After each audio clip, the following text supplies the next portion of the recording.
नमस्कार। आजको टपिक धेरै साथीहरूबाट यो क्वेसन आयो, त्यही भएर बनाउन कोसिस गरेँ। पानी बसेर खाने कि पानी उभेर खाने कुन राम्रो?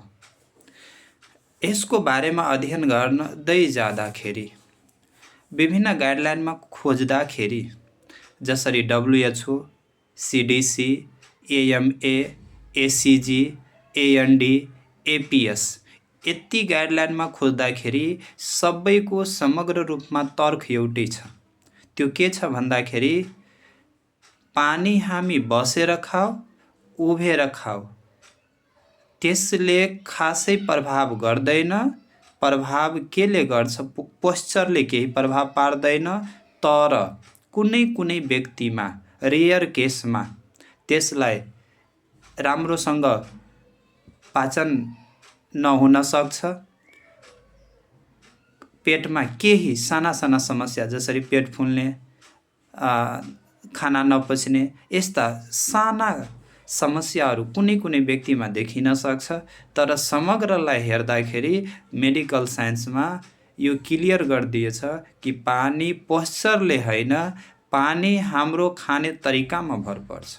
त्यो के छ? 1 नम्बर, तपाईले खानुभएको पानी सफा थियो कि थिएन।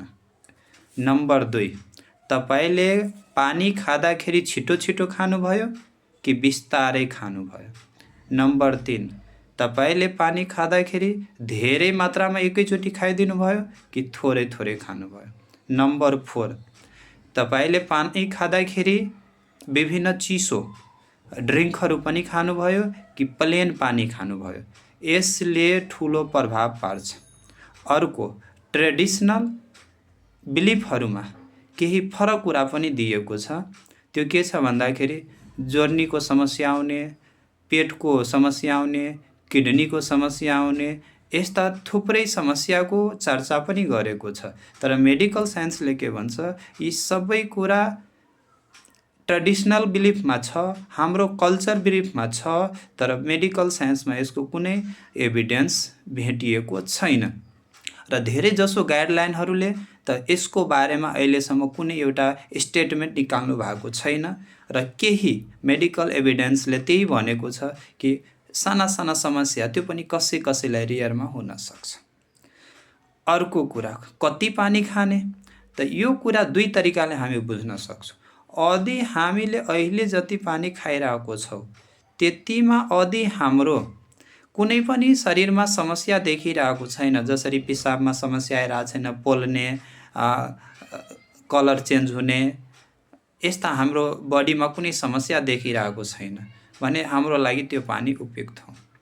यदि हाम्रो पिसाबमा कलरमा परिवर्तन आइरहेछ, टाउको दुख्ने, जलन आउने, ओठ सुक्ने, थकाइ लाग्ने, यस्ता किसिमका लक्षणहरू लगातार आइरहेछ त हामीले अरू पनि कारणहरू हुन सक्छ, तर त्यो मध्येका एउटा कारण के हाम्रो बडीमा पानीको कमी त भएको छैन, त्यो पनि बुझ्न सकिन्छ।